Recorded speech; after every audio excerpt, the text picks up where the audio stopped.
આંધ્રપ્રદેશ રાજ્યમાં વિજયવાડા ભવાનીપુરમ પોલીસ સ્ટેશનમાં દાખલ થયેલ ગુના નંબર 76/2026 BNS કલમ 137(2) મુજબ તારીખ 19/2/2026ના રોજ અપહરણના ગુનામાં ભોગ બનનાર બે બાળકોને સૌરાષ્ટ્ર એક્સપ્રેસ ટ્રેનમાંથી શોધી કાઢી બાળકોના વાલી વારસોને સુપ્રત કરતી વલસાડ રેલવે પોલીસની ટીમ, અધિક પોલીસ મહાનિર્દેશક પરીક્ષિતા રાઠોડ અમદાવાદ તથા પોલીસ અધિક્ષક અભય સોની સાહેબ પશ્ચિમ રેલવે વડોદરા અને નાયબ પોલીસ અધિક્ષક DH ગોર સાહેબ પશ્ચિમ રેલવે સુરત વિભાગ સુરતનાઓ દ્વારા વલસાડ રેલવે સ્ટેશન હદ વિસ્તારમાં બનતા ચોરીના ગુનાઓ શોધી કાઢવા અને મિશન સેફ સ્ટેશન સાર્થક કરવા સૂચનાઓને માર્ગદર્શન આપવામાં આવેલ હોય, જે અનુસંધાને પોલીસ ઇન્સ્પેક્ટર MB વસાવા સાહેબનાઓની સૂચના અને માર્ગદર્શન મુજબ પોલીસ સ્ટેશનમાં તારીખ 20/2/2026ના રોજ woman ASI Savi Mohanbhai Valsad railway station ઉપર સ્ટેશન ડ્યુટીની ફરજ ઉપર હાજર હતા. આ દરમિયાન તેઓને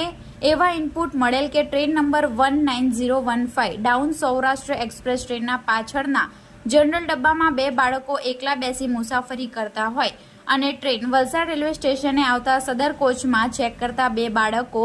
ઉંમર વર્ષ 13 તથા બીજું બાળક ઉંમર વર્ષ 12 મળી આવતા તેઓ બંને ટ્રેનમાંથી ઉતારેલ અને પૂછપરછ કરતા જાણવા મળ્યું હતું કે આંધ્રપ્રદેશ રાજ્યના વિજયવાડા ભવાનીપુરમ ખાતે બંને ટ્યુશન ક્લાસીસ ગયેલ, પરંતુ ટ્યુશન ક્લાસીસ જવાનું ન હોય, જેથી ઘરેથી રોકડ રકમ લઈ કોઈને પણ કહ્યા વગર નીકળી આવ્યા હતા. સામાન ચેક કરતા તેમની પાસેથી બેગમાંથી ₹1,60,000 રોકડ મળી આવ્યા હતા. તેઓની તબિયત ના તંદુરસ્ત લાગતા તુરંત જ 108 એમ્બ્યુલન્સ બોલાવી સિવિલ હોસ્પિટલ વલસાડ ખાતે સારવાર અર્થે મોકલી આપવામાં આવ્યા હતા. સારવાર દરમિયાન તપાસ કરી તેઓના વાલી વારસો તથા આંધ્રપ્રદેશ રાજ્યની પોલીસનો સંપર્ક કરી જાણ કરવામાં આવી હતી. તેના વાલી વારસો તથા Andhra Pradesh Vijayawada Bhavanipuram police station police કર્મચારીઓને પણ જાણ કરવામાં આવી હતી. પોલીસ સ્ટેશને આવતા તેઓને બંને